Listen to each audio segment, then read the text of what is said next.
The night my husband tried to erase me from my own life started with chandeliers, champagne, and the illusion of love polished to perfection.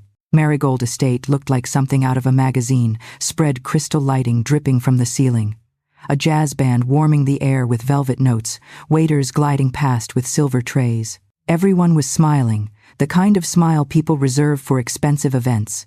Wide, rehearsed, hollow. I was seated in the front row, wearing a champagne satin dress that shimmered each time the light caught it. I remember thinking it was the most beautiful dress I'd worn in years, and how strange it felt that beauty could tighten around your ribs like a warning. Ethan stepped onto the stage. He didn't take my hand, didn't kiss my cheek.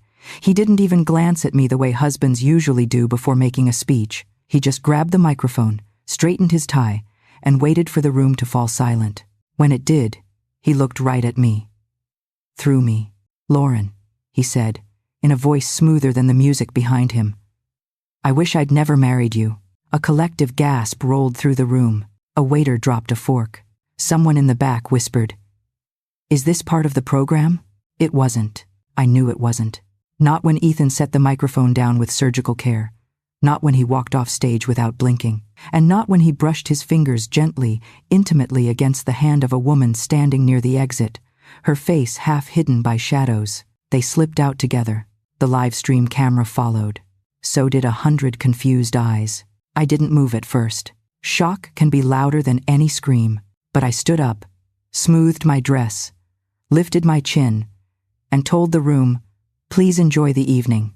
I walked out to the hallway, where flashes from phones hit me like tiny explosions. Someone was already uploading the clip. Someone else was whispering he planned it, rehearsed it. They didn't know how right they were. Because humiliation wasn't Ethan's goal. It was only step one. And I hadn't even discovered the trap he built for me. Not yet. But the night he tried to end my story was the same night I learned something stronger. Revenge doesn't begin with anger. It begins with clarity. 6 years before the night everything shattered, my life looked nothing like Marigold Estate. No chandeliers, no live stream cameras, no gold-rimmed champagne flutes lined up like soldiers. Just a cramped one-bedroom apartment that smelled faintly of cheap vanilla candles and dry erase markers from my classroom. I was a 4th-grade teacher back then, the kind who saved handwritten notes from students and cried over books where the dog dies at the end. My days were simple, predictable, good, even. I woke up before sunrise, brewed grocery store coffee in a chipped white mug, graded spelling quizzes at my tiny kitchen table, and walked the 3 blocks to school while the city was still quiet. I wasn't rich, but I was steady. I wasn't glamorous, but I was grounded. I had a life that fit me like a favorite sweater. Worn in, soft, familiar. And then I met Ethan Cole. It happened at a literacy fundraiser my friend Riley dragged me to because she said I needed adult air after a breakup that had made me swear off dating apps forever. I wore a navy dress I'd owned since college, one of those safe dresses you keep because it has never betrayed you. Ethan wore a suit that wasn't expensive but looked like it wanted to be. He spoke that night about education and community building with a passion that felt strangely real. Not flashy. Not performative. When he found me afterward near the dessert table, holding a brownie like a shield, he asked what I taught. And then he listened. Actually listened. Most men nodded politely when I talked about teaching, like they were waiting for a commercial break. Ethan held eye contact. Asked follow-up questions. Made me feel like my world mattered. That's the cruelty of it, I guess. The beginning always feels honest. We became inseparable fast. Too fast, maybe.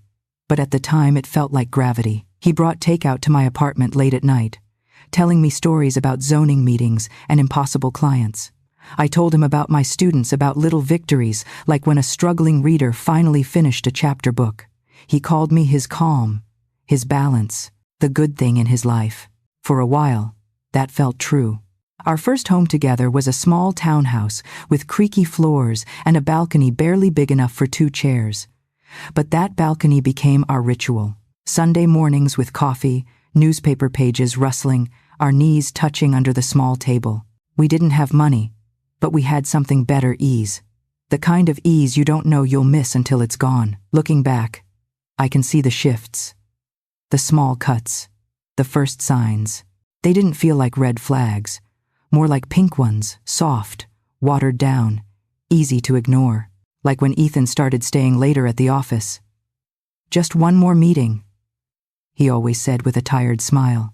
Or when he brought home documents and asked me to sign because it's just standard paperwork, babe, boring stuff. At first, I skimmed. Later, I didn't even do that.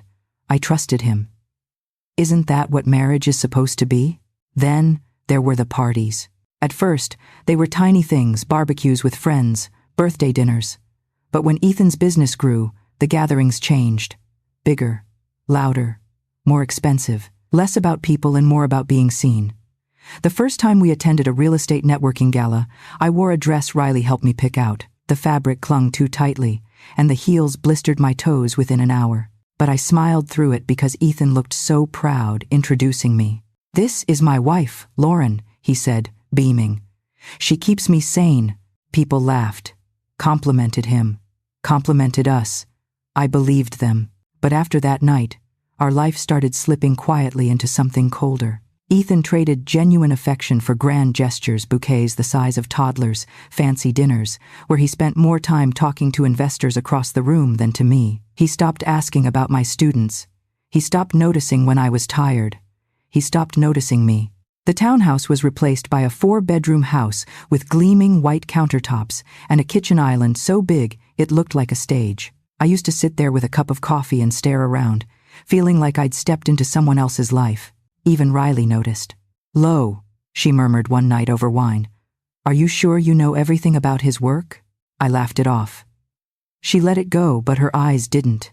Maybe that's when the fractures began. Small hairline cracks in a marriage polished for display.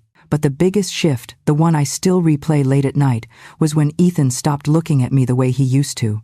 Not with admiration, not with tenderness, but with assessment.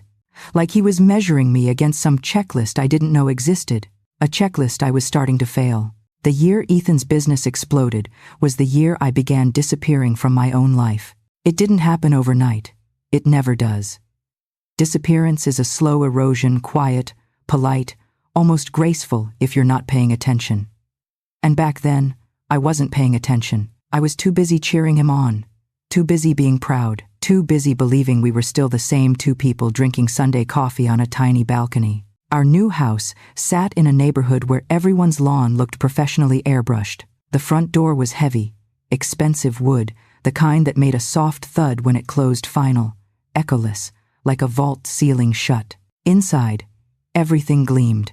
Marble counters, polished floors, curated decor chosen by an interior designer who acted like my opinions were mere suggestions.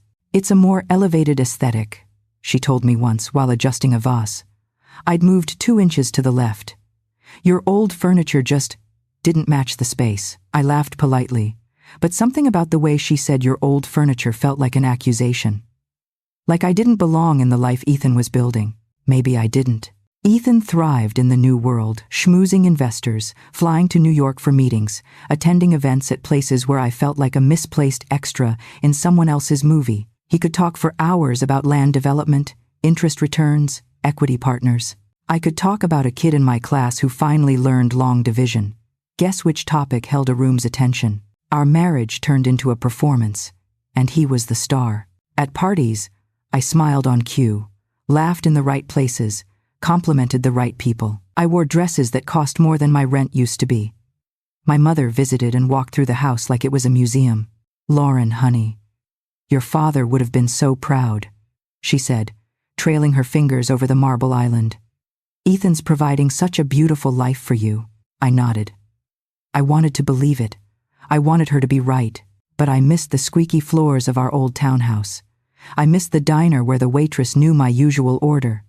I missed the woman I used to be, someone who wore flats to work and thought happy meant simple. The irony is that the first real warning didn't come from Ethan. It came from someplace buried deeper. My father's death. He died when I was 16 in what my mother always described as a tragic construction accident, the kind of phrase people use to avoid the specifics. For a long time, I accepted it. Teenagers don't question what hurts, they survive it. But now, living in Ethan's world of permits and property lines and shady development deals, memories floated back up. Hushed conversations in my childhood kitchen, my uncle cursing under his breath about those damn developers, and a name I had heard once and forgotten, Marco. At the time, it meant nothing. Later, it would mean everything. But I didn't know any of that the day things truly shifted. It was a Wednesday night, ordinary, forgettable. I got home from school exhausted. My feet hurt. My hair was frizzing from rain. I walked into the kitchen and found Ethan on the phone, speaking in a low, clipped tone I'd never heard before. "No," he snapped, pacing. "She doesn't know anything. Just handle it." I froze. He turned, saw me, and his face rearranged itself instantly calm, warm, polished. "Hey babe, just work stuff." Work stuff. The two words that had slowly taken over our marriage like mold you don't notice until it's everywhere. I told myself it was fine. Normal. Married life, right? You don't always understand each other's jobs. But then came the documents, contracts, agreements, financial forms that looked deceptively simple but spanned 10 pages of tiny text. He'd slide them across the kitchen island with a pen. "Sign here. And here." "What is this for?" I asked once. "It's routine," he said. "You don't need to overthink it." The tone stung more than the words. Overthink. Like I wasn't capable of understanding. Like my questions were inconveniences. I signed. Of course I signed. He was my husband, my partner. You don't assume the man you share a bed with is slipping a noose around your neck one signature at a time. Then came the business trips, longer, more frequent. He started returning home smelling like cologne that wasn't his. He changed his passcode. He took calls in the garage. He stopped touching me absent-mindedly the way he used to. One night, while he was away, I found myself sitting at the giant kitchen island with a cup of cold coffee and realized something terrifying. I couldn't remember the last time we had laughed together. Not smiled. Laughed. The kind of laugh that tightens your stomach and makes your eyes water. The kind we used to have all the time in the townhouse. Our life had lost its sound. That was the first real grief. Riley saw it before I admitted it. "Lo," she said during one of our late-night calls. "You don't sound like you anymore." "I'm fine." I lied. But deep down, something inside me was already bracing for impact. I just didn't know the blow would come in front of 100 strangers under golden lights, and that the impact wouldn't break me. It would wake me up. I didn't sleep the night after the anniversary party. I didn't cry either. My body felt too stunned for tears, like grief had frozen somewhere beneath my ribs. I sat at the kitchen island, the same place where Ethan once made me pancakes, the same place where I'd signed documents I never understood, and stared at the dim reflection of myself in the black window. At 3:12 a.m., my phone buzzed. A message from Riley. "Lo. Call me. There's something I should have told you earlier." I didn't call. I couldn't hear another apology, another half-truth. Not yet. Instead, I set the phone face down and let my mind run the way it hadn't been allowed to in years. You don't humiliate your spouse in public without a reason. You do it when you need witnesses. The sentence dropped into my chest like a stone. That was the moment the shock cracked open and clarity flooded in. Ethan's cold eyes, the calculated tone, the perfectly timed silence, that wasn't a breakdown. That was an opening statement. He wasn't leaving me. He was framing me. My hand steadied. My heartbeat slowed. A strange, icy calm replaced the confusion. For the first time in a long time, I felt fully awake. At 6:02 a.m., as sunlight crept across the kitchen tile, I made the first move. I called Jenna Moore, my old college roommate, turned divorce attorney.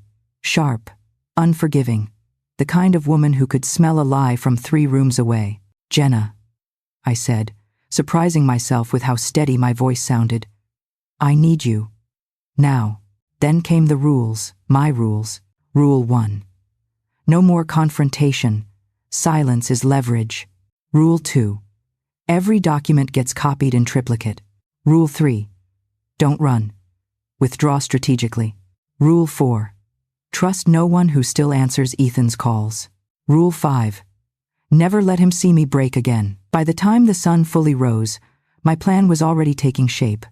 strip the finances apart, uncover whatever he'd buried, and build my own case before he could finish writing his version of the story. Ethan thought he'd ended the marriage at that microphone. He had no idea I'd just started a war. The morning after I called Jenna, my house felt like a crime scene. Not because anything had been broken or ransacked, but because everything was too clean, too arranged, too intentional. It made me wonder how many of those polished surfaces and perfect corners hid something rotten underneath. How many of those picture frames held moments I'd believed were real, but now looked like props in a performance I hadn't realized I was cast in.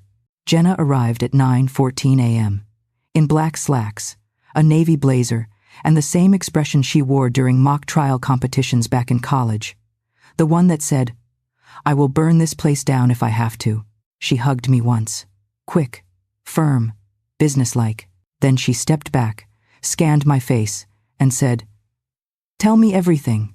I did, not with tears or shaking hands, but with the same numb clarity that had settled over me the night before. The gala, the mic, the woman near the exit, the live stream. Ethan's cold, calculated delivery, how he walked away without a flicker of remorse. Jenna didn't interrupt. She didn't gasp or look shocked. She simply listened, eyes narrowing, jaw tightening with the laser focus of someone mentally rearranging chess pieces. When I finished, she exhaled once through her nose. "Okay," she said. "First step, we secure your position. Second, we dismantle his." That was the moment my reclamation began. Not with rage, not with tears, but with strategy. We headed straight to Ethan's home office, something I hadn't stepped into in months, maybe longer. The air inside felt colder, heavier, like a room that didn't want to be entered by the wrong person. The desk was pristine, too pristine, but the drawers told stories. Jenna snapped on latex gloves like she'd done this hundreds of times, and maybe she had. She pulled out file folders while I photographed every page with my phone. Contracts, investment packets, deeds, tax forms. Some documents looked ordinary maintenance agreements, partnership summaries. Others felt wrong, rushed signatures, my name written in handwriting that looked eerily like mine, but just a touch too perfect, like someone had practiced copying it over and over. "Lauren," Jenna said quietly, holding a page up to the light. "This isn't your signature." A chill crept along my neck. "No," I whispered. "It's not." That was the first crack in Ethan's facade, tiny, but undeniable. At 11:03, Jenna made a call. Within an hour, a man in his late 30s with rolled-up sleeves and a calm, intense demeanor knocked on my door. "Noah Ellis," he introduced himself. "Forensic accountant." I'd never met a forensic accountant before. But Noah carried himself like a surgeon, focused, precise, slightly intimidating. He set up at my kitchen island, opened his laptop, and said, "Show me everything you found." We did. And as he scanned through the files and PDFs, his expression changed slowly but unmistakably from neutral analysis to something darker. When he finally looked up, he said, "Your husband isn't just hiding money. He's routing it." "Routing it where?" I asked. "Offshore," Noah replied, "through LLCs that don't actually own anything, and through properties that barely exist." A quiver of anger ran through me, not hot anger, but cold, metallic anger. The kind that doesn't explode, the kind that sharpens. "Can you trace it?" I asked. Noah's eyes flickered almost a smile. "Already started." While he worked, Jenna and I moved through the house collecting every document, every stray receipt, every post-it with a scribbled phone number. We filled 2 boxes and scanned everything. Noah organized files into digital folders labeled with things like suspicious expenditures and shell companies, possible intent. Each label felt like another layer peeling off the life Ethan had built. By afternoon, Jenna was drafting separation paperwork, and Noah had assembled a preliminary financial map that looked more like a spider web than a marital portfolio. That's when Jenna paused and said, "We'll need eyes on him, real ones." Enter Sam Rivas. Sam was nothing like the stereotypical private investigator. He didn't wear a trench coat or smoke cigarettes or lean dramatically against door frames. He wore jeans, a gray hoodie, and a camera bag slung across his chest. "You're the one who married the real estate guy?" he said, giving me a sympathetic nod. Rough week, huh? Understatement of the year. Sam got to work immediately. Installing a tracking system Jenna assured me was legal, but uncomfortably close to the line. He followed Ethan that very night, and the texts started arriving the next morning. Photo after photo. Ethan walking into a boutique hotel with a woman whose hair shimmered under the lights. Jordan Blake. The same woman I'd glimpsed only briefly the night he humiliated me. The same woman who had hovered near the exit, the one he'd reached for. Sam sent timestamps. Room numbers. Frequency patterns.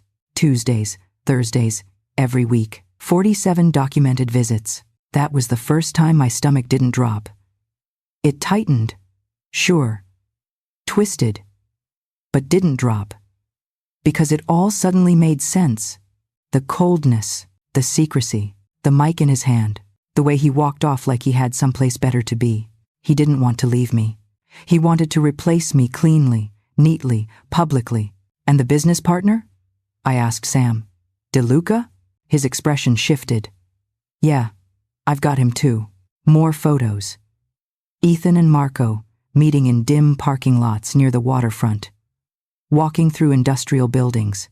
Inspecting sites that looked more like abandoned warehouses than legitimate projects. Jenna leaned over Sam's shoulder. This is enough to make the feds interested. My breath caught. You think this is federal? Noah, still working at the island, didn't look up when he answered. Oh, it's federal. That night, after Jenna left and Noah promised more updates, I sat alone in the living room. But it wasn't the same as the night before. The silence didn't feel suffocating this time. It felt strategic, like the quiet before a move in a game. I finally understood. I sipped a cup of coffee I made for myself, a small act, but symbolic. Ethan used to make it. He'd hand it to me with a kiss and a smile I now realized had been fading long before I noticed. I set the cup down and looked around the immaculate room with its expensive furniture and cold lighting. This isn't my life anymore, I whispered. And for the first time, the room didn't argue. The next morning, I woke before sunrise. Not because of anxiety, not because of heartbreak, but because something inside me had finally clicked into place. I wasn't the trembling woman in the champagne dress anymore. I wasn't the wife waiting for explanations that would never come. I wasn't the one tiptoeing around Ethan's moods or schedule or carefully curated life. I felt like a ghost stepping back into my own body. At 6:40 a.m., I carried a stack of files to the kitchen island, my new war room, and sorted them by category: fraud, investments, property, shell corporations, suspicious withdrawals. Every folder felt like another brick in the foundation of a case I hadn't even known I was capable of building. Around 9 a.m., Noah returned, laptop under his arm, eyes already scanning the room like he expected the furniture to confess something. I dug into the offshore accounts, he said without greeting. It's worse than I thought. He projected a spreadsheet onto my TV. Lines of numbers, columns of dates, arrows connecting transactions like arteries. He's been siphoning money for years, Noah said. Using your name, your credit, your signature. My signature, I repeated, cold settling into my bones. He clicked zoom, and there it was. A perfect imitation of my handwriting on a loan authorization document for a property in New Jersey I'd never heard of. The signature looked so real, I almost doubted myself. Lauren, Noah said quietly. He practiced this. Over and over. You can see the muscle memory consistency. My throat tightened, not with sadness, but with a sick realization. Ethan hadn't stumbled into this. He'd planned it, prepared for it, prepared for me. Noah must have seen something in my face, because he added, "We'll prove it. Everything. You won't go down for his crimes." But that wasn't enough for me anymore. I didn't just want to avoid going down. I wanted the truth to rise. By noon, Jenna had joined us again. She reviewed Noah's findings with the kind of focus that made the room feel colder. "We move fast," she said. "Before he realizes you're not passive." Passive. That word used to describe me too easily. Not anymore. "First step," Jenna continued, "you separate financially. Immediately." That meant going to the bank. I drove myself, no chauffeur, no pretense, no Ethan standing beside me like my shadow. The bank manager looked surprised when I requested a full audit of our joint accounts. "Is Mr. Cole joining you today, Mrs. Cole?" "No," I said, voice calm and even. "Just me." He hesitated. "This is unusual." I leaned forward slightly. "So, is what I found in his office." 5 signatures later, I had transferred half of everything remaining into a brand new account under my name only, not much, far less than what should have been there. But it was enough. Enough to move, enough to survive, enough to fight. When I walked out of the bank, the air tasted different, sharper, cleaner, like I'd been underwater for years and had finally surfaced for breath. Next came the house. Jenna connected me with a realtor named Linda Harper, a woman with sharp eyeliner and no patience for nonsense. She toured the house quickly, heels clicking across the polished floors. "You want a fast listing?" she asked. "Yes." "You willing to drop the price by 15%? "Yes." "Good," she said, snapping photos. "You're doing the smart thing. Men like Ethan, they only care about the asset until someone else controls it." By 3 p.m. that same day, the house was online. By 6 p.m., we had 3 offers.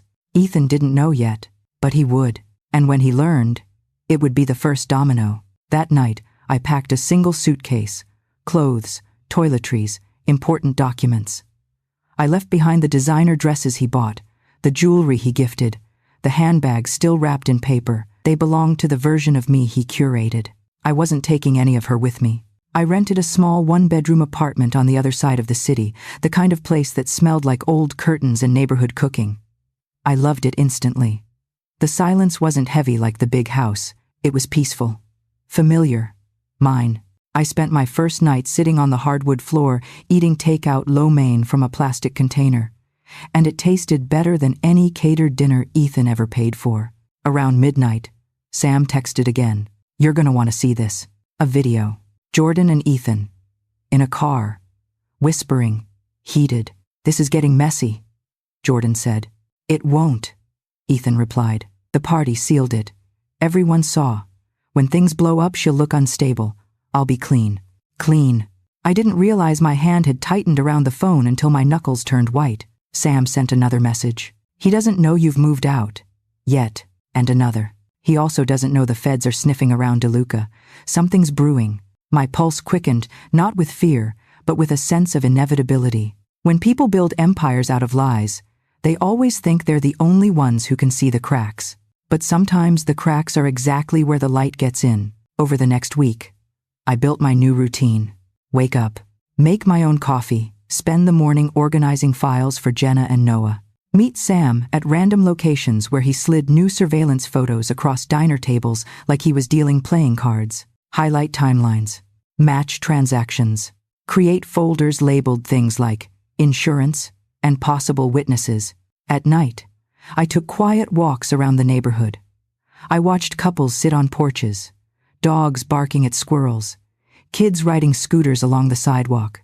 Real life, simple life, and a strange thing happened.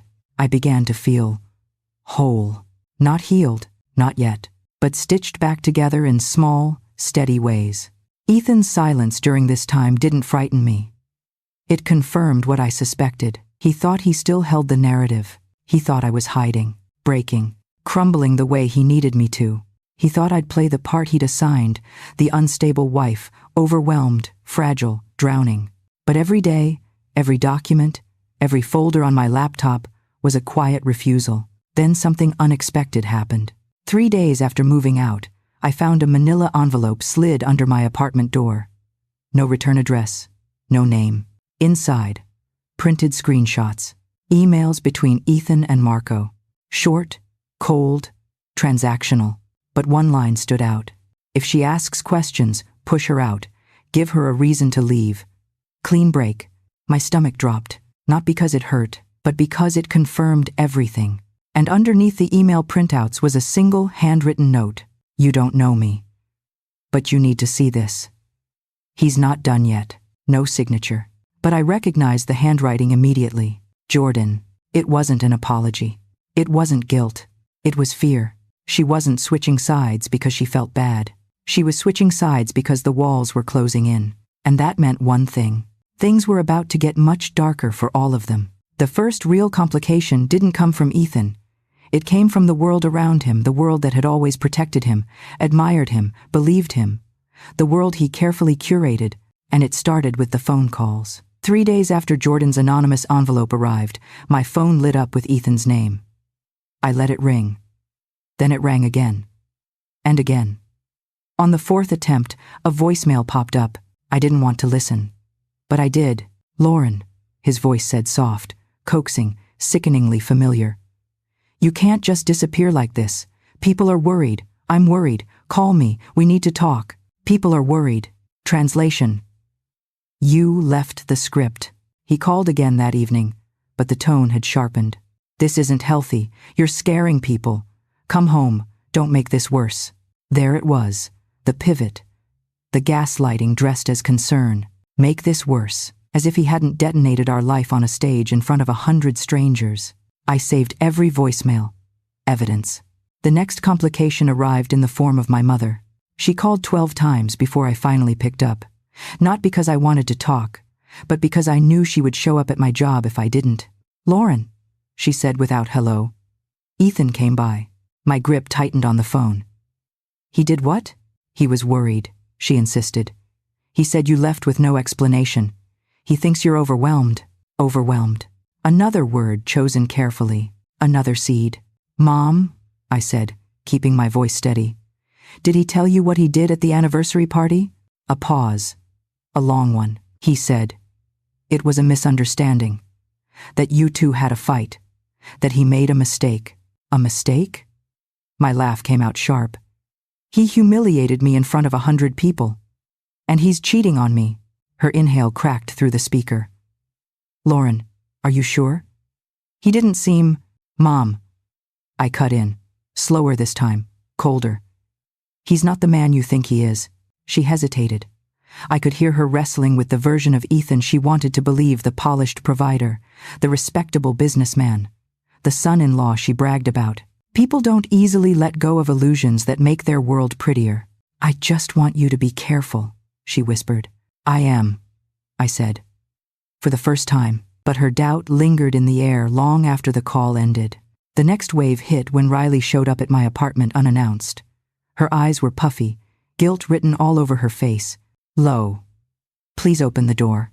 Against my better judgment, I let her in. She stepped inside, took one look at the stacks of documents, and covered her mouth. "Oh my God, Lo, what is all this?" "My life," I said. "The real version. The one Ethan hoped I'd never see." She walked slowly, reading labels, shell activity, fake signatures, insurance. When she turned back to me, her face had gone pale. "There's something I have to tell you," she said, "and you're going to hate me for it." My stomach tightened. "It's about Ethan," she whispered. "And Jordan." I closed my eyes. "How long have you known?" She swallowed. "Months. Adam, my boyfriend, works at Ethan's company. He saw them together once, he told me. And I didn't tell you because I didn't want to hurt you. I thought maybe it was just a rumor." Rumor. The word burned hotter than betrayal. "You didn't want to hurt me?" I said softly. "Or you didn't want to be the person who confirmed what you already suspected?" Her chin trembled. "Lo, please, I'm sorry. I wasn't cruel. I didn't scream." But I stepped away from her. "Riley," I said quietly, "I love you. But right now, I don't trust you. And I can't afford to trust the wrong person." Her tears fell fast. "Let me fix this." "You can't," I said. "But you can stay out of the way." She cried harder. I didn't move. I didn't comfort. Not this time. She eventually left, her sobs echoing down the hallway. Another complication, another fracture, another cost of doing what I had to do. But the worst complication, at least emotionally, came in one single text message from Ethan later that night.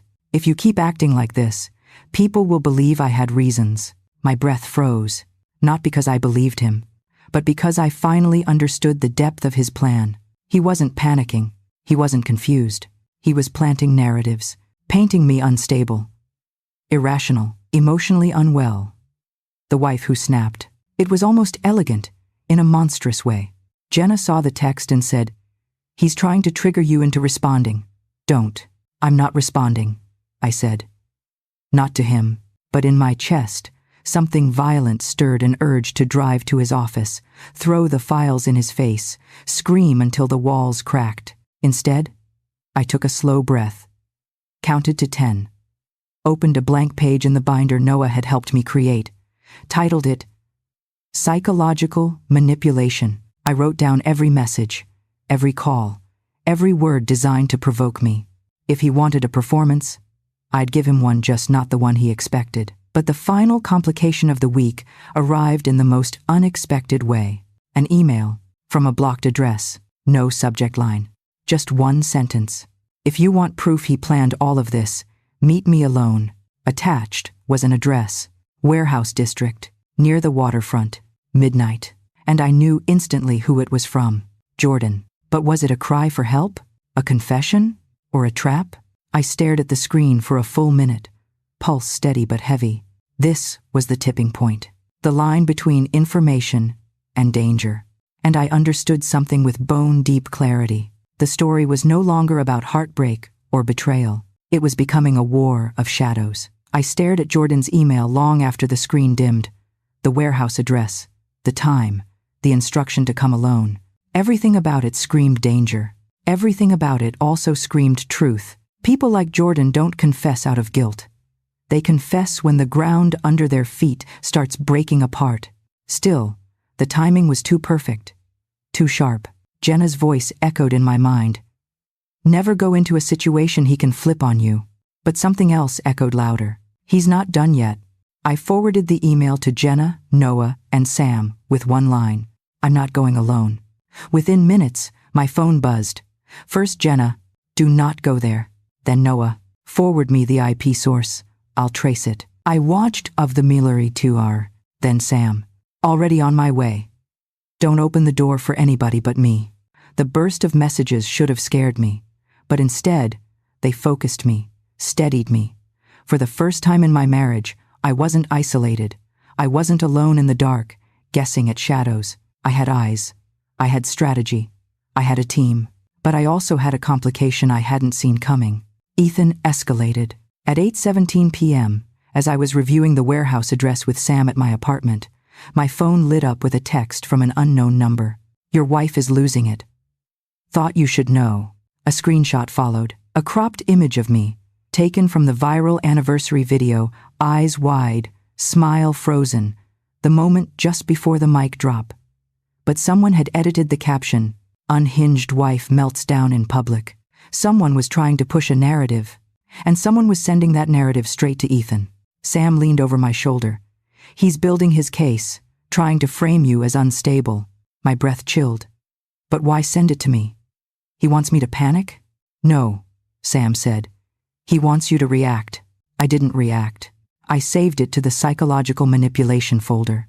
At 9:03 p.m., Jenna arrived, pacing like she was mentally tearing apart an entire legal system. "This is coordinated," she said. "He's planting seeds everywhere, your mother, your friends, the internet, and now you. He wants a trail that shows erratic behavior. He's preparing for a very specific kind of legal defense." "What kind?" I asked. She met my eyes. "One where he claims you forged the documents, not him." My heart slammed against my ribs. "But I didn't. He knows that. But the strategy won't be about truth," Jenna said. "It'll be about perception. Perception.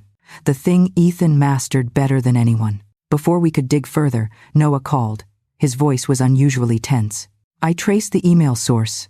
"And?" I asked. "It came from somewhere in DeLuca's network. But the device is odd." "Odd how?" "It's registered under a shell company Ethan created last year." The room went silent. "So the email might not be from Jordan at all?" I whispered. "It could be," Noah said. "But it could also be Ethan, or DeLuca, or someone setting you up." I clenched the edge of the table. "Jordan wouldn't set a trap for me. She's scared." "Scared people make dangerous choices," Jenna said, "especially when cornered." The three of them stared at me, waiting for my decision. Finally, I said, "I'm not meeting her alone. But I'm going. At 11:27 p.m., we parked 2 blocks from the warehouse district. Fog crawled over the ground like it had a mind of its own. The air smelled like rust and salt water. The streetlights flickered, leaving long shadows stretching across cracked pavement. It was the kind of place where bad deals happened quietly and bodies disappeared loudly. Sam loaded his camera equipment. Jenna double-checked the restraining order paperwork she wanted ready, just in case. Noah pulled out his laptop like he could hack his way out of danger if needed. "You stay in the car," Jenna ordered. "Sam goes in first. If it's a trap, we walk away." I nodded. But my gaze stayed fixed on the warehouse, its metal siding rusted, its windows shattered, its silence unnerving. At 11:59, a single figure appeared in the doorway. Thin, female, tense. "Jordan," she kept glancing over her shoulder like someone might drag her back into the dark. Sam whispered, "That's her. Looks alone." Jenna's hand hovered over her phone. "Noah, keep your eyes open. Lauren, stay put." Sam moved fast, his camera tucked under his jacket. He approached slowly, speaking to Jordan with low, steady words I couldn't hear. Then Jordan pointed inside the warehouse. Sam stiffened. Jenna cursed under her breath. "Damn it." "What?" I asked. "She's not asking him to follow. She's warning him." Sam stepped back quickly, motioning frantically toward our car. Then something rattled from inside the warehouse. Metal scraping metal, heavy footsteps. My heartbeat slammed into my throat.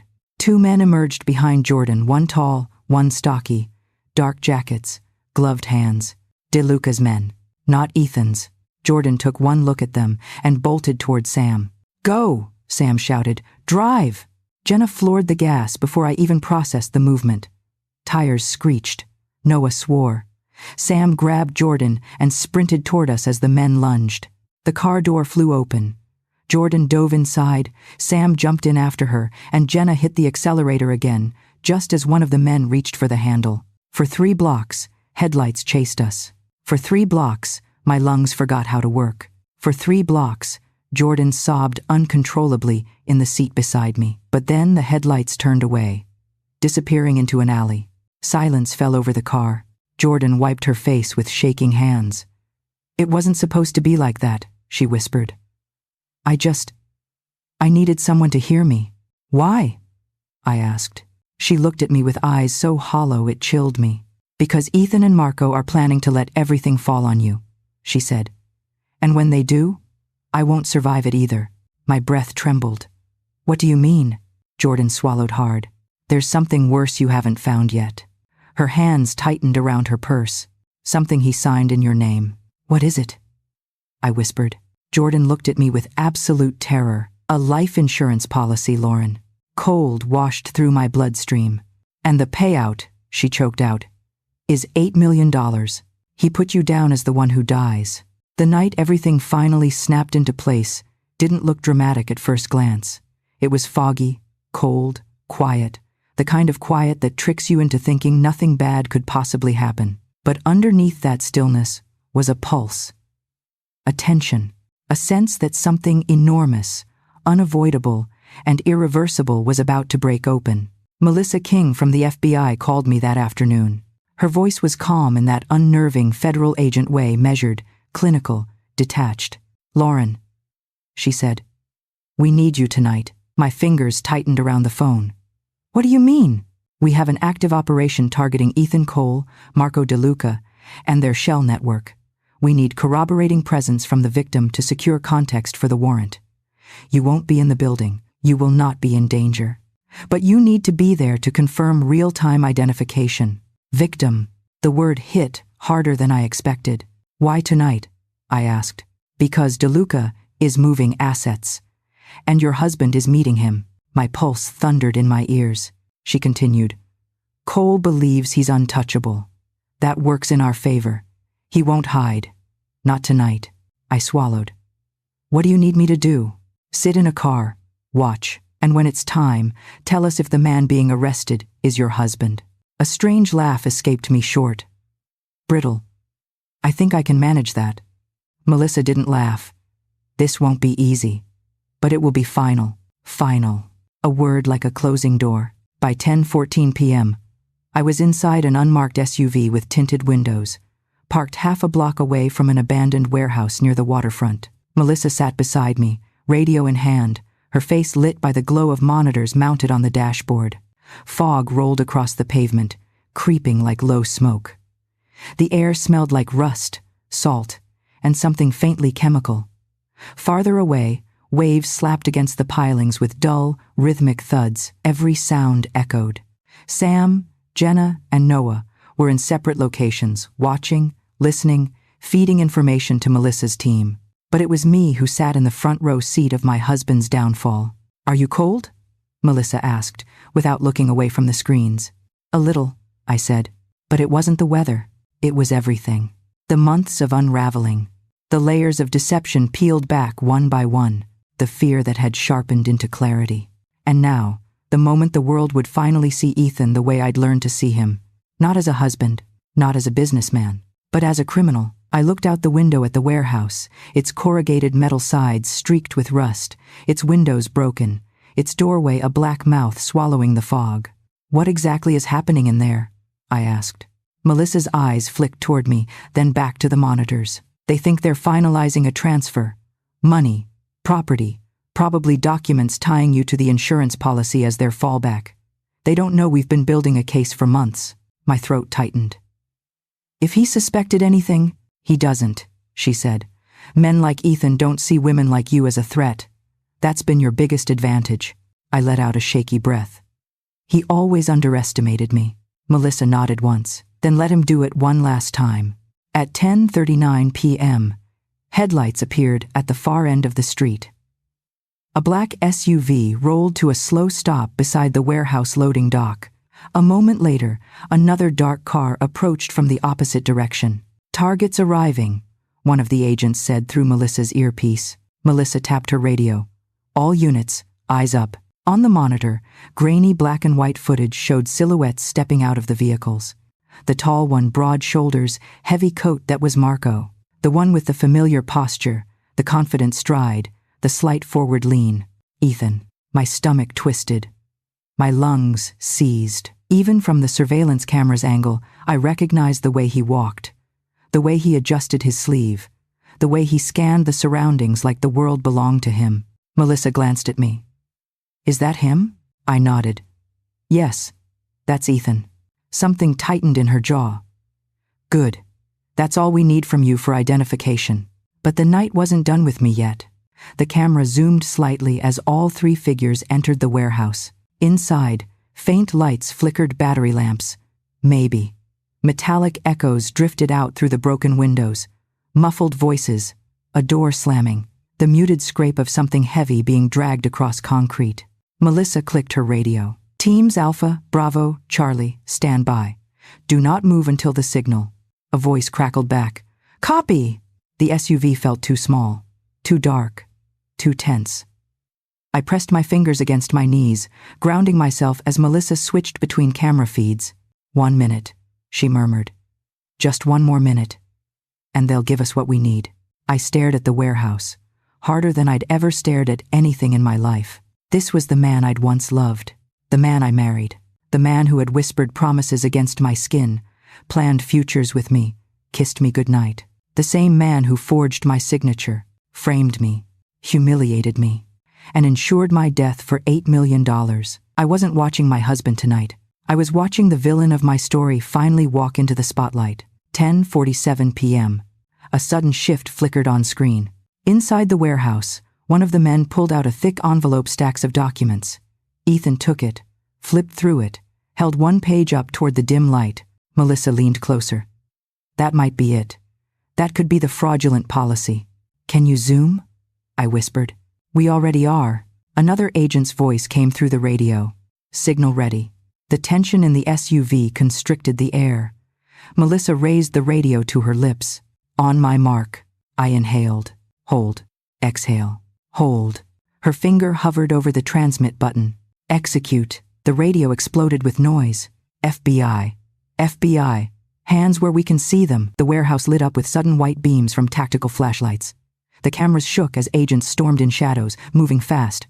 Boots slamming concrete, shouts ricocheting off the metal walls. On the monitor, Ethan spun around, eyes wide, just as 2 agents rushed him. His arms shot up. Marco tried to run. 3 agents tackled him. The envelope flew from someone's hand, papers scattering like broken feathers. A flood of adrenaline surged through me so sharply it made my vision swim. "He's resisting," someone yelled. "No, get down, face on the ground." Tango 2 subdued. Tango 1 in custody. It was chaos and clarity all at once. Melissa grabbed the door handle. "Stay here," but my hand shot out. "Wait." She paused. "Lauren, I need to see him." "You don't," she said, firm. "Trust me." "I have to," I whispered. "I need him to know I'm not afraid anymore." Melissa studied me for 2 long seconds. Then she nodded. "Don't get out of the car." She opened the door, stepped out, and circled around to my side, opening the back door. Cold night air hit me like a slap. "From the vehicle only," she said. I stepped out just enough to see the warehouse clearly. Red and blue lights strobed against the fog, painting everything in violent color. Agents swarmed like shadows, and in the middle of it, handcuffed, breath visible in short bursts, eyes wild, was Ethan. He looked smaller than I remembered, weaker, hollow, lost. An agent shoved him against a patrol vehicle to search him. His face turned in my direction. Our eyes met. He froze. Shock, recognition, and something like betrayal, like I had wronged him. His lips parted. "Lauren? What did you—" His voice cracked, but I didn't move. Melissa stood beside me, arms crossed, her presence like a shield.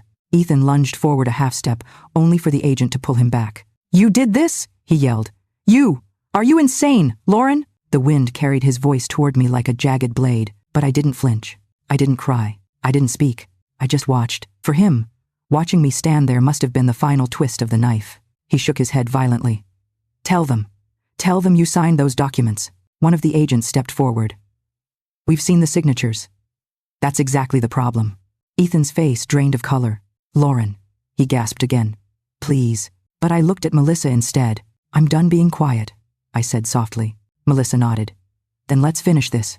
And the door closed behind her. The moment the doors of the SUV closed again, sealing me inside with the muffled chaos outside, something inside me twisted open. A space I didn't even know existed. A space between fear and fury, between heartbreak and clarity. I sat back, hands on my knees, watching the warehouse become a crime scene, agents moving like black silhouettes through fog sliced by red-blue light. The world outside flickered, as if reality itself couldn't decide which version of Ethan it wanted to show. The polished husband I once loved, or the criminal now pinned against a federal vehicle. But then the car door opened again. "Lauren," Melissa said quietly, "you need to come with me for formal identification." I nodded, swallowing hard. My mouth tasted like metal. She guided me around the SUV, one hand lightly on my shoulder, not comforting, not controlling, just steadying. The cold night slapped my skin, and the air smelled sharper now, like adrenaline and exhaust. Ahead, agents were moving Ethan toward a secondary vehicle for transport. Marco had already been taken away in another unmarked van, still cursing, still insisting it was all a misunderstanding, still pretending the world owed him protection. Jordan sat in the back of another SUV nearby, wrapped in a blanket, shivering not from cold but from the aftershock of betrayal. She looked at me as I passed, guilt and fear warring in her eyes, but I didn't break focus. Not yet. Melissa stopped us a safe distance away, far enough that Ethan couldn't touch me, close enough that he could see my face clearly. "This is standard procedure," she said. "Say it when you're ready." I inhaled. Ethan was hunched slightly after the rough takedown, but when he saw me standing there, he straightened as much as the cuffs allowed. He looked furious, terrified, lost. His eyes darted around as if calculating escape routes, searching for some angle, some psychological foothold. "Lauren!" he shouted. "You don't know what you're doing." I didn't move. "You're making a mistake," he added, voice cracking. "You think the FBI cares about you? They're using you. They're twisting everything." Melissa stepped just into his line of sight. "Mr. Cole, you need to remain quiet." He laughed, a harsh, disbelieving sound. "Quiet? You want me quiet when my wife is being manipulated?" "She's not your wife," I said. The words left my mouth calm, soft, icy. Ethan flinched like they'd been slapped across his face. "Don't talk like that," he hissed. "Don't do this here." "Why not?" I asked. "You did." He swallowed, chest heaving. "That was different." "How?" I asked coldly. "Because you had an audience? Because you needed witnesses?" His mouth opened, but no sound came out. He wasn't used to being questioned without the option to rewrite the narrative. Melissa nodded at me gently. "Go ahead." I looked at the agent standing behind Ethan. Yes, I said. That is my husband, Ethan Cole. The agent clicked something on his tablet. Confirmed. And just like that, officially, legally, undeniably, the man in handcuffs wasn't my partner. He was a perpetrator, but he didn't accept it, not even close. He lunged forward again, the agent holding him back firmly. Lauren, tell them, everything was for us. For us? My voice was quiet. The warehouse seemed to hold its breath. You ensured my death. His expression flickered just for a second. Then he recovered. That wasn't me, he snapped. Marco did that. I didn't handle those papers, but the panic in his voice betrayed him. He wasn't convincing anyone, not even himself. And the forged signatures? I asked. The offshore accounts? The hotel visits with Jordan every Tuesday and Thursday? The meetings at the docks? The shell companies? The property scams? Each question struck like a hammer. His eyes darted wildly, searching for cracks in reality, for any version of the story where he wasn't the villain. You don't understand, he said. You never understood business. You never understood what it takes to survive out here. A cold laugh escaped me. Business? That's what you call this? Fraud? Money laundering? Identity theft? Planning to let me take the fall so you could walk away clean? He shook his head violently. You're wrong. You're so wrong. You're letting them twist. I'm letting you speak for yourself, I said. And you're doing exactly what you always do. Blame everyone but you. His face hardened. I gave you everything. You took everything, I said. And you expected me to thank you for the privilege. He let out a harsh breath. Fine. You want honesty? You were holding me back. The words hit me hard, but not like before. Not like pain. More like confirmation. Solid. Heavy. Final. Really? I said softly. Is that why you tried to frame me for financial crimes? Is that why you set up an $8 million insurance policy with my forged signature? His eyes flickered wildly. He wasn't prepared for this kind of confrontation. Not here. Not now. Not where the truth had nowhere to hide. That wasn't supposed to involve you, he snapped. But it did, I said. Because you made it involve me. Melissa raised her hand slightly, a signal to the transport agents. Time to move him. No, Ethan yelled. I'm not done. She needs to listen. But the agents grabbed his arms. He fought. Hard. Lauren, he screamed as they pulled him back. This isn't over. You think you know everything, but you don't. You don't know what Marco was planning. You don't know what they want from me. You don't. We do, Melissa said flatly. And that's why you're going to federal custody, he thrashed, desperation clawing through his voice. Lauren, say something to them. I stepped closer, just enough that he could see me clearly through the flashing lights, the fog, and his own unraveling. Then, with a voice steady as steel, I said, I don't owe you my silence anymore. His entire body seemed to deflate. The fight left him. The facade cracked. The truth landed. He stared at me, eyes wide, breathing ragged, expression caught between disbelief and dread. You did this, he whispered hoarsely. You destroyed us. No, I said. You destroyed us the moment you decided my life was disposable. The words stopped him cold. No amount of charm or manipulation or calculated narrative could save him now. The agents finished securing him, guiding him toward the federal vehicle. He didn't fight this time. He didn't speak. He didn't look back. The door closed with a heavy metallic thud, and just like that, the man who once controlled every part of my world was gone, taken by the system he thought he could outsmart. But the night wasn't done with me, not even close. Melissa approached, her expression softer now. You okay? I let out a shaky breath. I don't know. That's normal, she said. Justice isn't healing, but it's a start. Her radio crackled. Another agent approached with files. Someone called her name. The operation wasn't over. They still had evidence to catalog, property to seize, statements to prepare. But for a split second, the warehouse district felt quiet again. Not dead, not dangerous, just empty. The right kind of empty. Jordan was still in the vehicle behind us, her face ghost pale.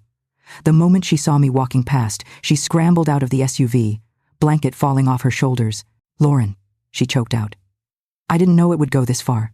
I swear, I didn't know. I held up a hand. Not tonight. But I need you to know. Not tonight, Jordan. Her face twisted with something between guilt and relief. She nodded slowly, backing away, letting the agents usher her back inside the vehicle. Melissa guided me toward the SUV.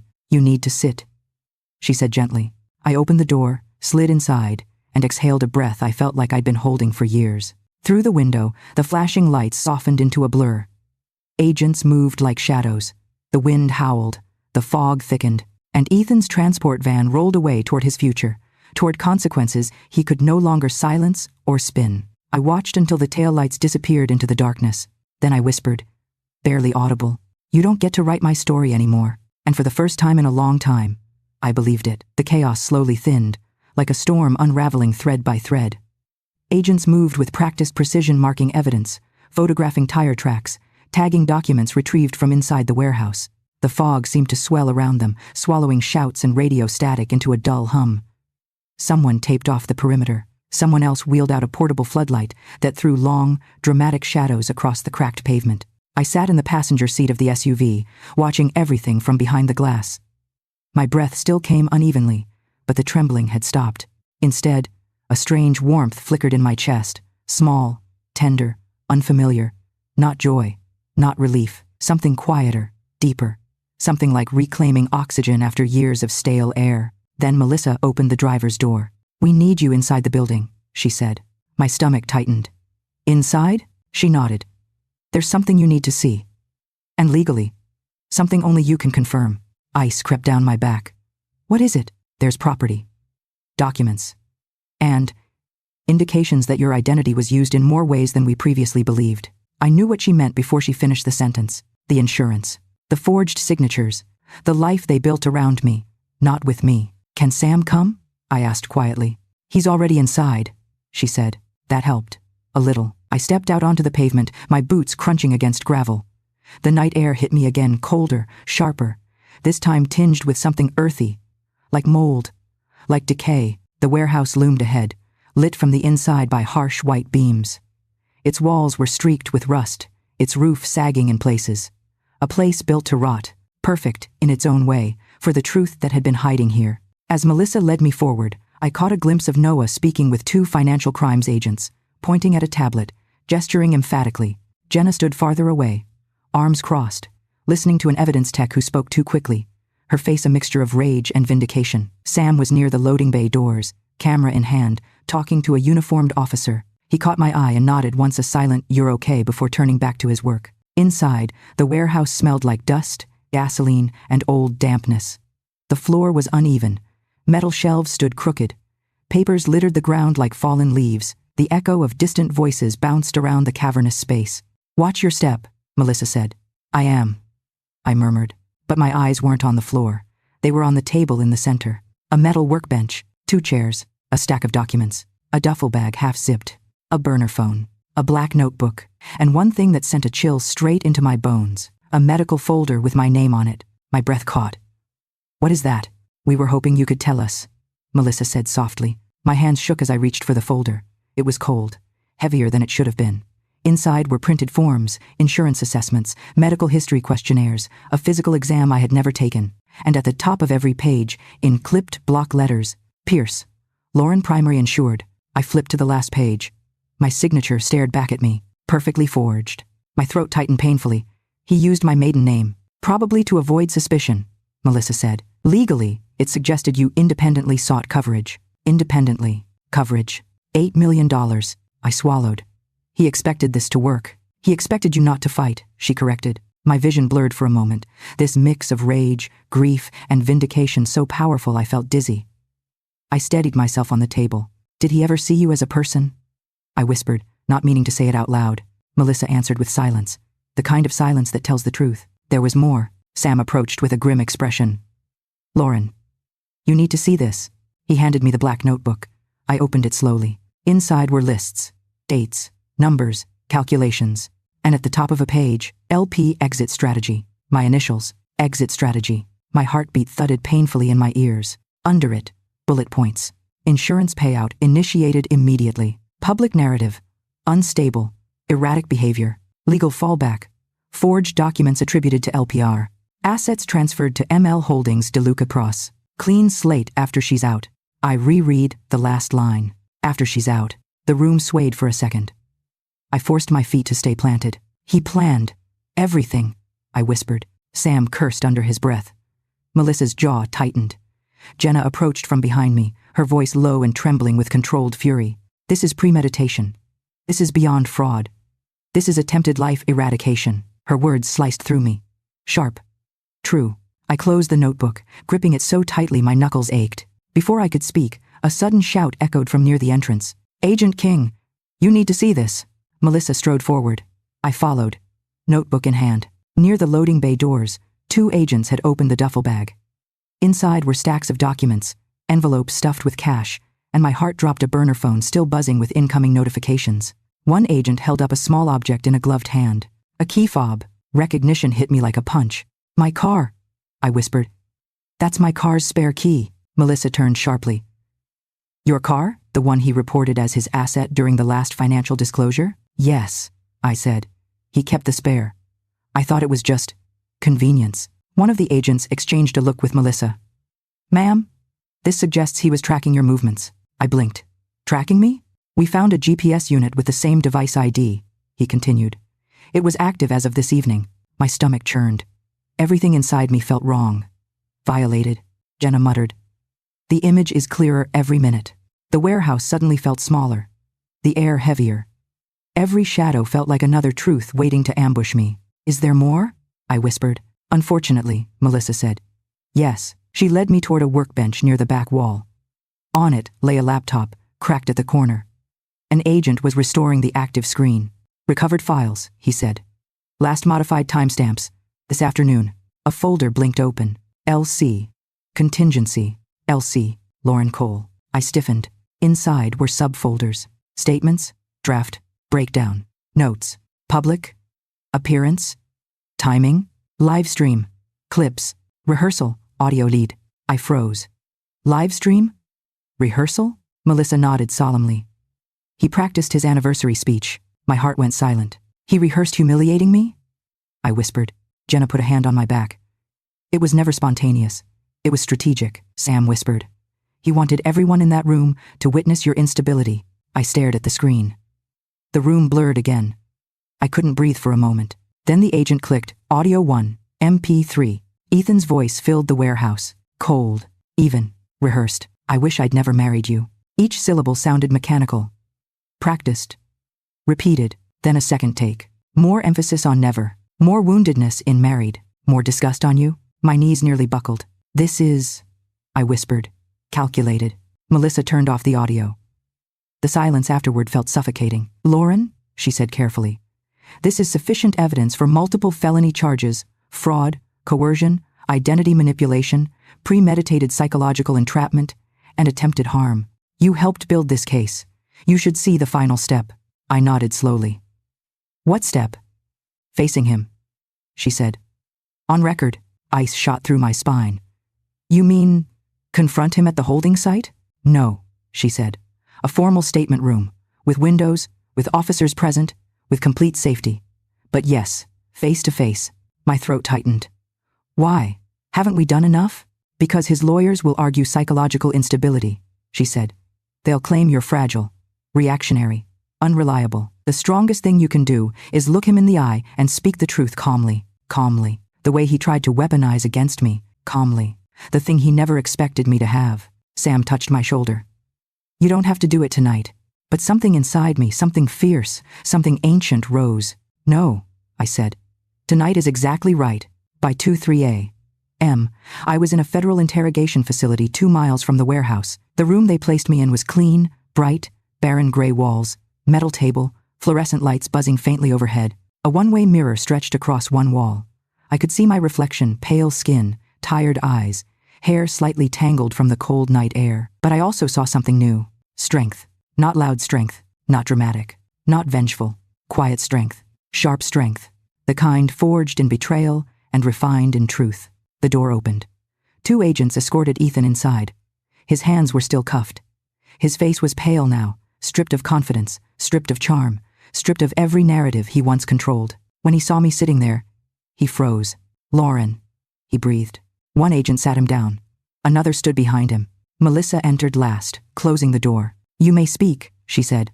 "This conversation is recorded." Ethan's eyes locked onto mine. Wild, desperate, searching for the old version of me he could manipulate. "Why?" he whispered.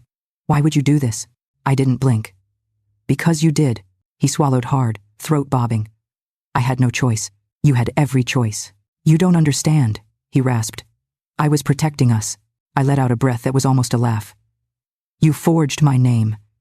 You insured my life, You tried to erase me. He leaned forward, cuffs clinking. I love you. The lie landed like a broken feather. Slowly, deliberately, I stood. He flinched. I walked to the edge of the table, leaned down slightly, and spoke in a voice that felt like steel wrapped in velvet. You don't get to say my name anymore. He inhaled sharply, as if the words themselves were a blow. Then he broke, not dramatically, not loudly, but with a small, defeated exhale, like something inside him finally realized the game was over. What happens now? He whispered. I stepped back, straightened my shoulders, and said the truest words I'd ever spoken. Now, you face the world you built. Melissa tapped the table. Interview concludes 2:19 a.m. She opened the door. Light spilled in. Ethan looked back at me one last time, eyes empty, hollow, trapped, and I walked out without another word. The morning after the confrontation, I woke in the guest cot of the federal facility stiff, dehydrated, and more exhausted than I'd ever felt, but strangely grounded, like my bones had finally settled in the right place. Melissa entered the small room just as I was tying my hair back. We need you in the conference suite, she said. The prosecutors want to walk you through everything we seized. Everything. The word sent a tremor through me. Because last night had been a storm. This morning was the excavation after the storm. A slow, methodical unearthing of every lie, every forged paper, every digital footprint Ethan and DeLuca had buried to frame me. I followed Melissa down a hallway into a glass room buzzing with activity. Screens lined the walls, each displaying evidence boards, timelines, accounts, email chains. It felt like stepping into the inside of someone's brain, a brain dedicated entirely to destroying Ethan Cole. Dana Whitaker, the former federal prosecutor Jenna had brought onto the team, was already there. Sharp suit, sharper eyes. The kind of woman who could unhinge a criminal enterprise with a well-timed question. She gestured for me to sit. Lauren. We walked until midnight, pulling their financial roots apart, she said. The picture is even worse than what we believed. I inhaled slowly. Show me. She nodded at Noah, who looked like he'd aged a year overnight as he tapped a key. One monitor lit up with a flowchart. At the top, ML Holdings. A spiderweb dropped down from it.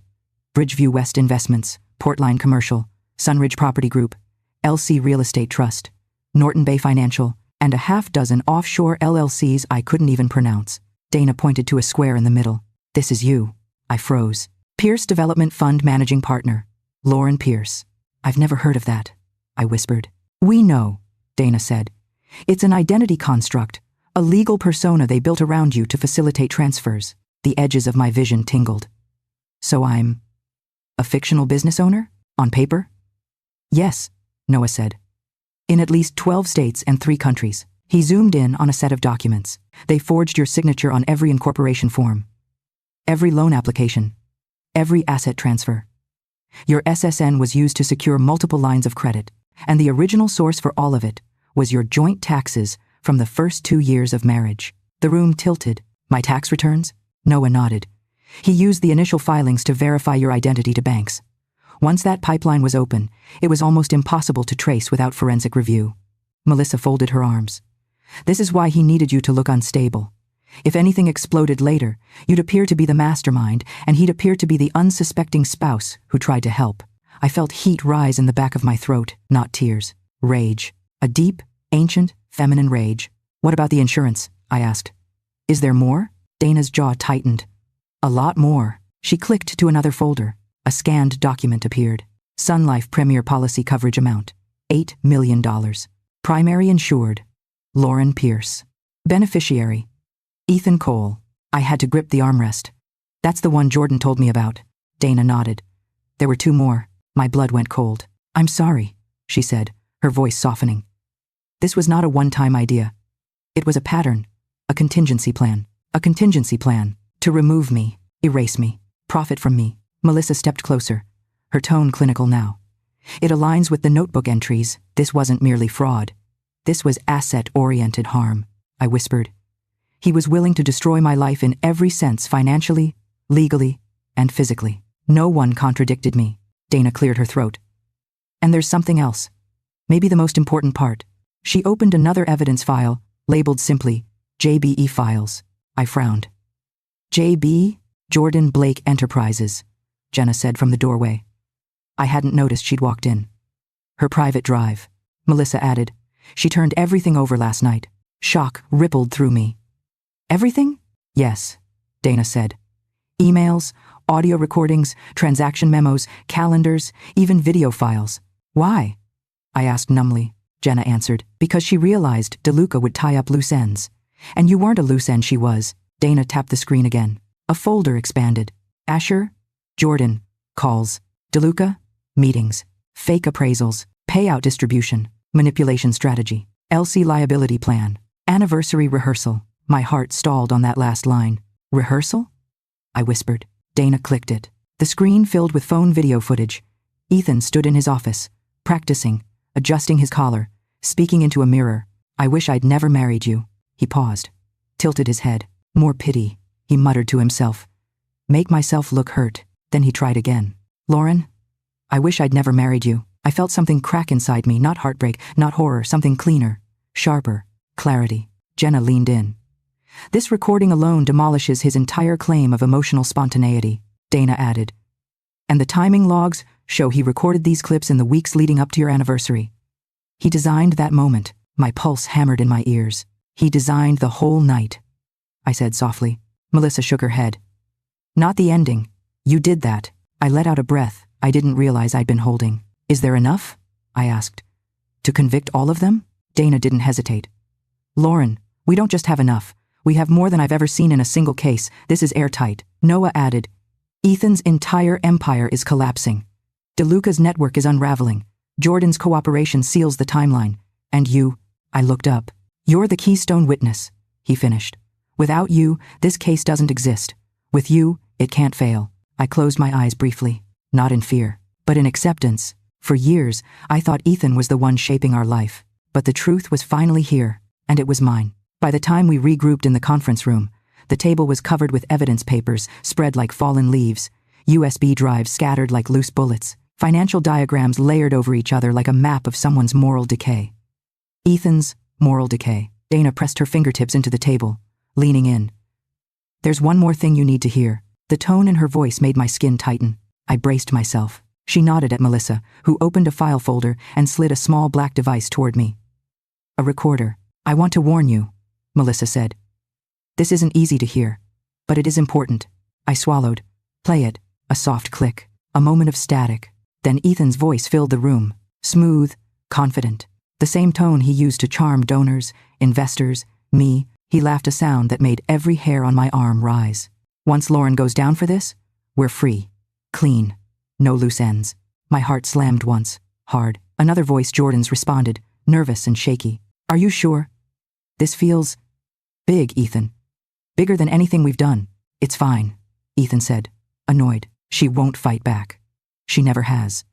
She signs what I tell her to sign. She believes what I tell her to believe. By the time she realizes what's happening, it'll already be too late. Dana paused the recording. I stared at the device like it was radioactive. That, she said, is the checkmate. The final proof. Not a misunderstanding. Not a marriage crisis. Not even a partner gone morally astray. But intent. Malice. Strategy.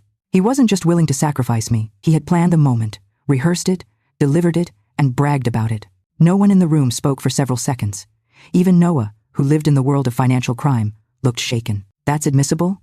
I finally asked. Dana nodded. Very. And Jordan turned that over voluntarily? She did, Melissa said, after realizing Marco had already begun erasing her from his comm logs. She knew she was next. I sat back, letting the truth settle into my bones. For months, maybe years, Ethan had been molding my life around a downfall he scripted. And still, despite all his planning, he never accounted for one thing. Me, waking up. Jenna rested a hand on my shoulder. Do you understand what this means? I nodded slowly. It means he can't twist the story anymore. It means, Dana corrected softly, he never gets to control another woman's life again. The room shifted, then agents leaning in, papers rustling, the subtle hum of government-grade printers cycling in the background. The energy wasn't chaotic. It was purposeful, focused, as if a massive machine had begun turning, powered partly by evidence and partly by something far more personal, justice. Melissa gathered a fresh stack of documents. We're preparing the indictment package now. Your testimony will be the spine of the case. Testimony. Courtrooms. Faces staring. Recounting everything Ethan tried to bury. The idea should have terrified me, but it didn't. Not anymore. Instead, I felt something steadier. A pulse of resolve. A quiet fury sharpened into purpose. What happens next? I asked. Next, Dana said. The U.S. Attorney's office reviews everything. They'll finalize charges against Ethan and DeLuca. With the amount of evidence and the severity of the crimes, this will move quickly. And Jordan? I asked. She's negotiating a cooperation agreement, Melissa said. Most likely reduce charges in exchange for full testimony. I nodded, absorbing it. I want her testimony on record. All of it. You'll get it, Dana assured. Noah stepped forward with his tablet. There's something else you should see. Another flowchart appeared, this one smaller, more personal. In the last 3 years, he said, Ethan transferred over $900,000 into shell accounts under your name. If he'd succeeded in blaming you, you would have been financially destroyed, owed taxes, penalties, potentially criminal restitution. My jaw clenched. So I wasn't just the fall guy. I was the insurance policy. Exactly, Noah said. I rubbed my thumb along the edge of the table. The truth was grotesque but clarifying. Ethan wasn't a man who lost his way. He was a man building an escape route, and I was the pavement. Dana flipped to one last file. Now, about your narrative. My narrative? I echoed. Yes, she said firmly. Because this won't just be a criminal trial. It will be public. Media, social networks. You saw how the anniversary video went viral. My stomach dipped. People will talk. People already are talking, Jenna said. Your silence so far has been your strength, but soon, you'll need to control your own story. Control. A word Ethan stole from me. A word I was reclaiming. Dana continued. The evidence will speak in court. But outside of it, you get to define who you are now, not the version Ethan invented. And who is that? I asked, almost to myself. Melissa answered gently. Someone who survived. Someone who fought back. Someone who didn't stay quiet. I exhaled slowly. In the reflection of the glass conference wall, I caught sight of myself. Not the woman in the champagne dress at Marigold Estate. Not the wife Ethan rehearsed humiliation for. Not the ghost wandering a silent kitchen after midnight. But a woman holding a stack of evidence heavy enough to bury an empire. A woman who had become the consequence. Dana closed the final folder. We'll schedule your deposition for next week. After that, trial prep begins. I nodded. Before leaving the room, I reached into my bag and pulled out the white ceramic coffee mug, the same style Ethan once used to bring me breakfast. I set it on the table. Empty, clean, mine. A symbol of what I carried into the war room. A symbol of what I would carry out. 6 months after Ethan's arrest, the world felt different. Not louder, not brighter, but clearer. As if someone had finally wiped fog off a window I'd been pressing my face against for years. I moved to Portland in early spring, arriving on a gray morning when the river was wrapped in mist and the streets smelled faintly of rain and pine. My new apartment wasn't big, 1 bedroom, narrow balcony, hardwood floors that creaked in a friendly way, but it felt like mine in a way nothing had for a long time. I remember setting my single suitcase down in the living room and just standing there, breathing in the quiet. No marble counters, no designer candles, no carefully curated furnishings to impress business partners. Just space. A space untouched by Ethan. A space without ghosts. That first morning, I walked to the corner cafe, small, worn, real, to buy coffee. The barista wrote my name on the cup without seeing it in some database of luxury contacts. No one stared at me like the wife from the viral video. No one whispered. No one filmed. It was the most ordinary experience of my life. And I clung to it like a lifeline. I took long walks by the Willamette River, watching cyclists fly past and dogs bark at ducks. People laughed openly, not in that brittle, performative way of charity galas or industry parties, but the kind of laughter that came from inside the ribs. Sometimes I'd sit on a bench with a notebook, jotting thoughts without pressure or fear of someone looking over my shoulder. I wrote down things I hadn't dared say out loud during the investigation. I'm allowed to exist. I don't need permission to take up space. My story isn't something he gets to edit. After years of living like a character in someone else's performance, the return to my own humanity felt both fragile and monumental. Work came quietly.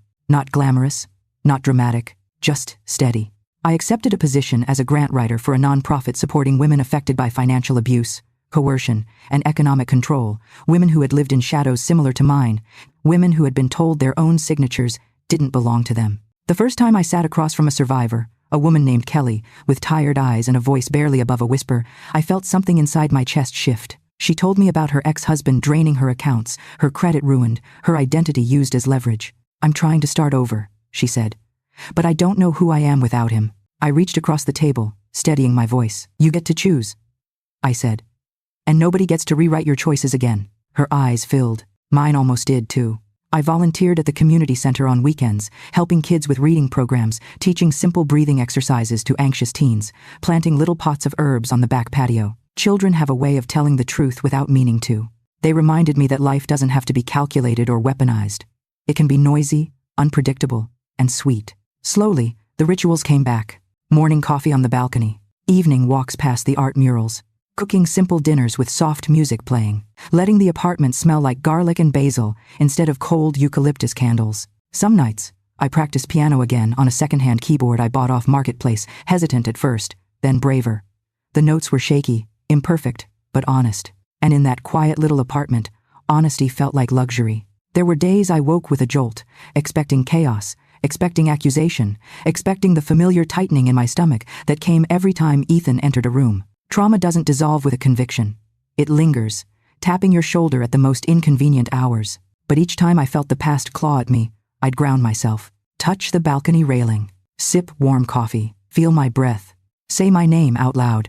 My name is Lauren Pierce, not Lauren Cole, not the identity he built, not the version he rehearsed destroying. My name, my choosing, my life. The trial came and went like a slow-moving avalanche, predictable, unstoppable, devastating only to the ones who deserved it. The evidence was overwhelming. Ethan's lawyers tried their best, but no narrative could survive the sheer weight of truth. 12 years. That was his sentence. Marco got 15.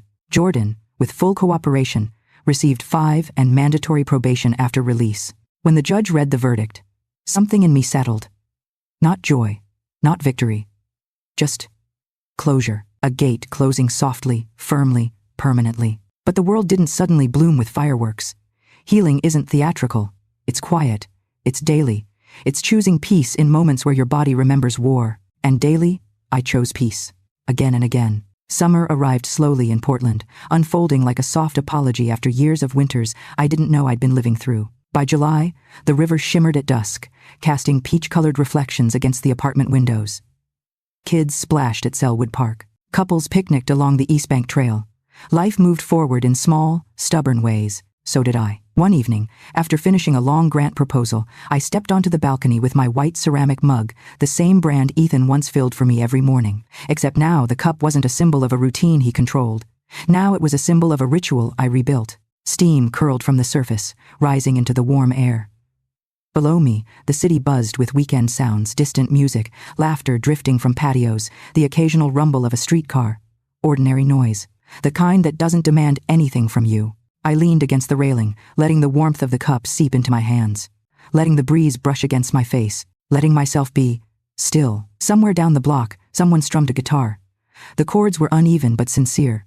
It reminded me of how my own healing felt messy, imperfect, but real. My phone buzzed beside me. A text from Jenna. Official notice.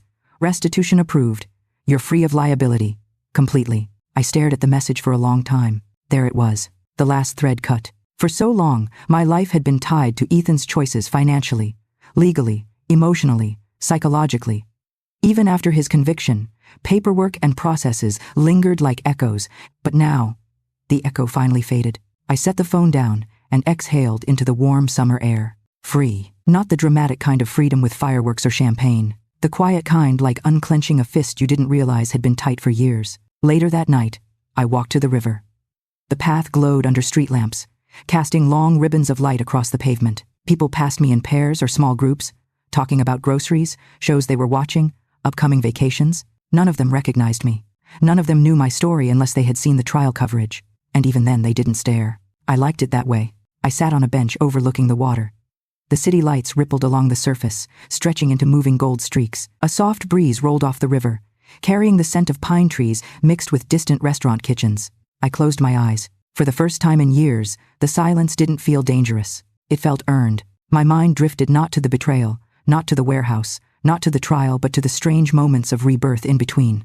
Teaching kids to breathe through anxiety, helping survivors fill out aid applications, feeling the soil under my nails while planting herbs, laughing again unexpectedly, loudly, when Sam sent a ridiculous meme, sitting in Jenna's office, eating takeout after a long prep session, hearing Noah casually mention he'd started dating someone new, then blushing when we teased him. Life had expanded in places I never thought it would.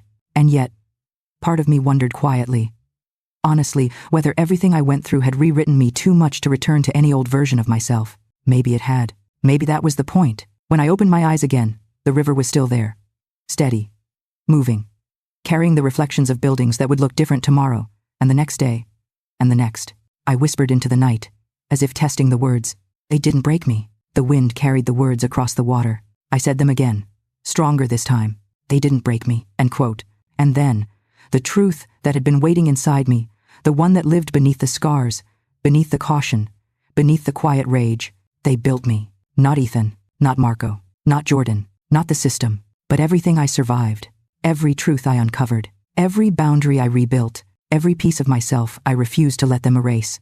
I let the words settle in my chest, warm and steady. The revenge wasn't watching them fall. It was realizing I didn't need them to stand. When I finally walked home, the air felt lighter. My steps felt grounded. My heart felt mine. Back on the balcony, the mug sat where I left it, still warm. I picked it up and took a sip, smooth, simple coffee, the way I liked it. A drink that used to symbolize service, now a symbol of autonomy. Inside, my laptop chimed. An email notification. Subject line, grant approved. I smiled small, quiet, real, and closed the lid. Tomorrow, I'd wake up and help someone else start again. Tomorrow, I'd continue building a life untouched by manipulation. Tomorrow, I'd honor the version of me who once sat alone in a dark kitchen, holding on to hope by a thread. But tonight I stood alone on my balcony, bathed in the soft glow of Portland's skyline, breathing a kind of peace only earned through fire. If you've ever felt like the outsider in your own story, trust me, the story isn't over. Not for you, not for me, not yet. And if you're watching this, if you stayed with me through all the twists and shadows, then come closer for a moment, because I want you to hear this clearly. If you've ever felt like the outsider in your own family, subscribe. This story isn't over.